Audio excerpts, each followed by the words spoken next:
అధికారంలోకి రాగానే land titling చట్టాన్ని రద్దు చేస్తామన్న హామీని ముఖ్యమంత్రి చంద్రబాబు నిలబెట్టుకోవడంపై ప్రముఖ న్యాయవాది ఆంధ్రప్రదేశ్ బార్ కౌన్సిల్ సభ్యుడు ముప్పాళ్ల సుబ్బారావు హర్షం వ్యక్తం చేశారు. చట్టాన్ని రద్దు చేస్తూ చంద్రబాబు సంతకం చేయడంపై ధన్యవాదాలు తెలిపారు.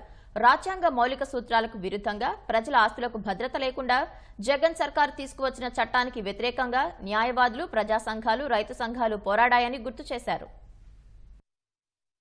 ల్యాండ్ టైటిలింగ్ చట్టం ఉందో అది ల్యాండ్ టైటిలింగ్ చట్టం కాదు, ల్యాండ్ గ్రాబింగ్ చట్టం అని చెప్పాడు.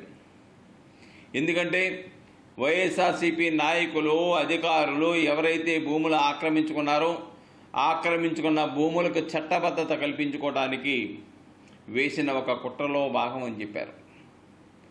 ఆ ఇచ్చిన మాట ప్రకారం ఎన్నికలు అయిన తర్వాత రెండోసారి ఎన్నికల్లో ప్రచారంలోనే చాలా స్పష్టంగా చెప్పారు. నేను ప్రమాణ స్వీకారం చేసిన తర్వాత పెట్టే సంతకాలలో రెండో సంతకం ల్యాండ్ టైటిలింగ్ చట్టాన్ని రద్దు చేస్తానని చెప్పాడు.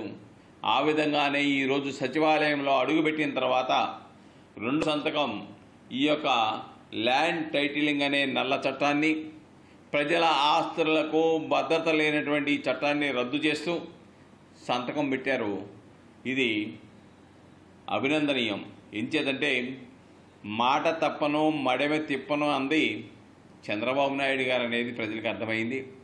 ఏదేమైనప్పుడు కూడాను ఇచ్చిన మాట ప్రకారం ప్రజా వ్యతిరేక నల్ల చట్టాన్ని రద్దు చేసినందుకు రాష్ట్ర ముఖ్యమంత్రి చంద్రబాబు నాయుడు గారికి న్యాయవాదుల తరపున, ప్రజా సంఘాల తరపున, రైతు సంఘాల తరపున కూడా ధన్యవాదాలు తెలియజేస్తా ఉన్నాను.